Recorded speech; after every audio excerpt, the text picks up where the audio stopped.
Hello, good morning to all. Wisdom online അക്കാദമിയുടെ അബ്ദുറഹ്മാൻ സാറാണ് സംസാരിക്കുന്നത്. ഇംഗ്ലീഷിൽ ബി.എഡ് എടുത്ത് സർക്കാർ സ്കൂളിൽ അധ്യാപിക അല്ലെങ്കിൽ അധ്യാപക ജോലി തേടുന്ന ആളുകൾക്ക് വേണ്ടിയാണ് ഞാൻ സംസാരിക്കുന്നത്. ഇപ്പോൾ ഇംഗ്ലീഷിനെ ഒരു ഭാഷയായി പ്രഖ്യാപിച്ച വിവരം നിങ്ങൾക്ക് എല്ലാവർക്കും അറിയാം എന്ന് വിചാരിക്കുന്നു. ഇതുവരെ ഒരു കോർ സബ്ജക്റ്റ് ആയിരുന്നു. മറ്റ് മാത്സ്, ഫിസിക്കൽ സയൻസ്, ഫിസിക്സ്, അങ്ങനെയുള്ള സോഷ്യൽ സയൻസ് പോലുള്ള വിഷയങ്ങളെ പോലെ തന്നെ ഇംഗ്ലീഷും ഒരു കോർ വിഷയമായിരുന്നു. അതിൽ നിന്ന് മലയാളം പോലുള്ള ഒരു ഭാഷാ വിഷയമായി ഇംഗ്ലീഷിനെ പരിഗണിച്ചിട്ടുണ്ട്. കോടതി ഉത്തരവ് പ്രകാരമാണ് സർക്കാർ അങ്ങനെ പരിഗണിച്ചിട്ടുള്ളത്. അപ്പോൾ ഈ ഉത്തരവ് പ്രകാരം പീരീഡ് അടിസ്ഥാനത്തിൽ തസ്തിക നിർണ്ണയം നടത്തുകയും ഈ പീരീഡ് അടിസ്ഥാനത്തിൽ വരുന്ന അഡീഷണൽ പോസ്റ്റുകളുണ്ട്. ഈ പോസ്റ്റുകളിലൊക്കെ ഇപ്പോൾ താൽക്കാലികമായിട്ടുള്ള അധ്യാപകരെയാണ് വച്ചിരിക്കുന്നത്. ഈ അധ്യാപകരെ ഇനി താൽക്കാലിക അധ്യാപക തസ്തികകളാണ് ഇപ്പോൾ സൃഷ്ടിച്ചിരിക്കുന്നത്. ഇനി ഭാവിയിൽ, അതായത് സർക്കാരിന് കുറച്ചും കൂടി സാമ്പത്തിക സ്ഥിതി നിലവിലുണ്ടാവുന്ന സമയത്ത് അവർ സ്ഥിര അധ്യാപകരെ വെക്കുമെന്നതിൽ യാതൊരു സംശയവുമില്ല.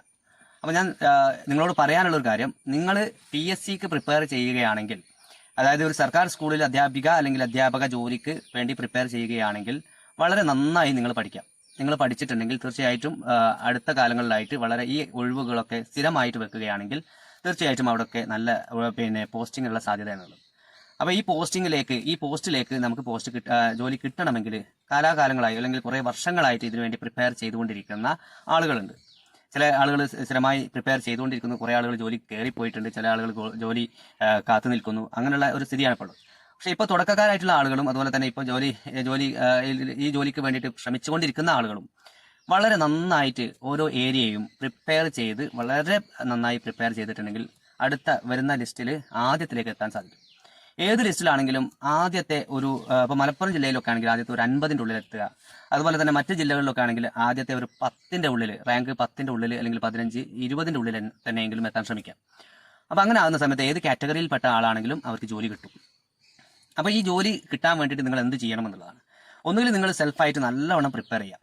അതിൻ്റെ സിലബസ് ഉണ്ടാവും, കഴിഞ്ഞ നമ്മുടെ HSIയുടെ സിലബസ് ഉണ്ടാവും. ആ സിലബസ് പ്രകാരം നല്ലവണ്ണം പ്രിപ്പയർ ചെയ്തിട്ട് ഓരോ ടോപ്പിക് എടുത്തിട്ട് ആ ടോപ്പിക്കിൽ നിങ്ങൾ അതിവിദഗ്ധരായിട്ട് മാറണം. ഒന്ന്. രണ്ടാമത്തത്, ഇതേ ടോപ്പിക്ക് വെച്ചിട്ട് ഞങ്ങളെ സ്ഥാപനങ്ങളെ പോലെ, എൻ്റെ വിസ്ഡം ഓൺലൈൻ അക്കാദമി പോലെ നടത്തുന്ന കോച്ചിങ് സെന്ററുകളിൽ നിങ്ങൾക്ക് ജോയിൻ ചെയ്തിട്ട് അത് വളരെ ഡീറ്റെയിൽ ആയിട്ട് അത് ഉപയോഗപ്പെടുത്തുകയാണ്.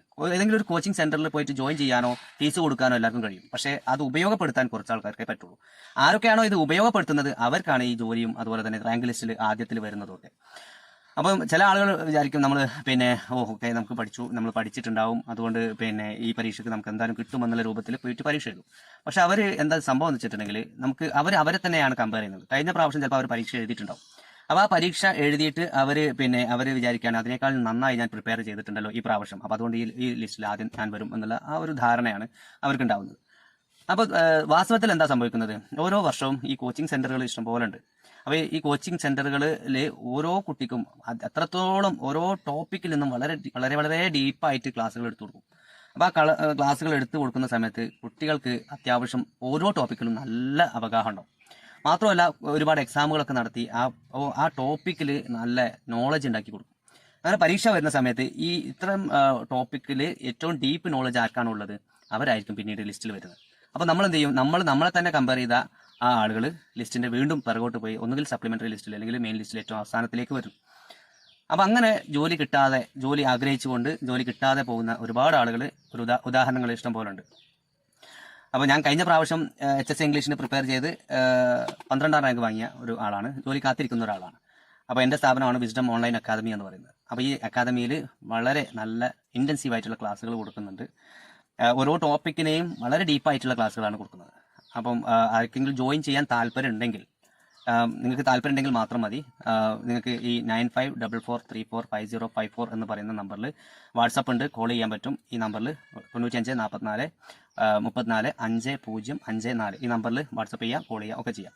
പിന്നെ മറ്റൊരു കാര്യം പറയാനുള്ളത്, വളരെ വലിയ എമൗണ്ടുകളൊന്നും കൊടുത്തിട്ട് ഒരു കോച്ചിങ് സെന്ററിലും ജോയിൻ ചെയ്യാതിരിക്കാവുന്നതാവുക. നമ്മൾ വാങ്ങുന്നത് വെറും മാസത്തിൽ 500 രൂപ മാത്രമാണ്. അതും മാക്സിമം വാങ്ങുന്നത് 10 മാസം. ഇനി എക്സാം നീണ്ടുപോയാലും മാക്സിമം വാങ്ങുന്നത് 10 മാസമാണ്. വലിയ എമൗണ്ടുകൾ കൊടുത്തതെന്ന് വിചാരിച്ചിട്ട് നല്ല ക്ലാസ്സുകൾ കിട്ടിക്കൊള്ളണം എന്നില്ല എന്നാണ് എനിക്ക് പറയാം. എൻ്റെ സ്ഥാപനത്തിന് വലുതാക്കി പറയാനല്ല, എൻ്റെ സ്ഥാപനത്തിൻ്റെ വളരെ ഇപ്പോൾ കഴിഞ്ഞ പ്രാവശ്യം പരീക്ഷ എഴുതിയിട്ട് 50 ആൾക്കാർ ലിസ്റ്റിൽ വന്നിട്ടുണ്ട്. മെയിൻ ലിസ്റ്റിലും സപ്ലിമെന്ററി ലിസ്റ്റിലുമായിട്ട് 50 ആൾക്കാർ തന്നെ വന്നിട്ടുണ്ട്. അപ്പം കുറേ ആളുകൾ ഇപ്പോൾ ജോലിയിൽ കയറിയിട്ടുണ്ട്, കുറേ ആളുകൾ ജോലി കാത്തിരിക്കുന്നുണ്ട്. അപ്പം അങ്ങനെയാണ്. അപ്പം എന്താ വെച്ചാൽ അതും അവരോടും വാങ്ങിയിരുന്ന ഫീസ് വെറും 500 രൂപ മാത്രം മാസത്തിൽ. അപ്പോൾ ചെറിയ ഫീസാണ് എന്ന് വിചാരിച്ചിട്ട് ക്വാളിറ്റി ഒരിക്കലും കുറയൂല എന്നുള്ളത് മനസ്സിലാക്കുക. പിന്നെ വേറൊരു കാര്യം പറയാനുള്ളത്, നിങ്ങൾ ഫീസ് കൊടുത്ത് ജോയിൻ ചെയ്തു എന്ന് വിചാരിച്ചിട്ട് ജോലി ആയിട്ടില്ല എന്നുള്ള കാര്യം മനസ്സിലാക്കുക.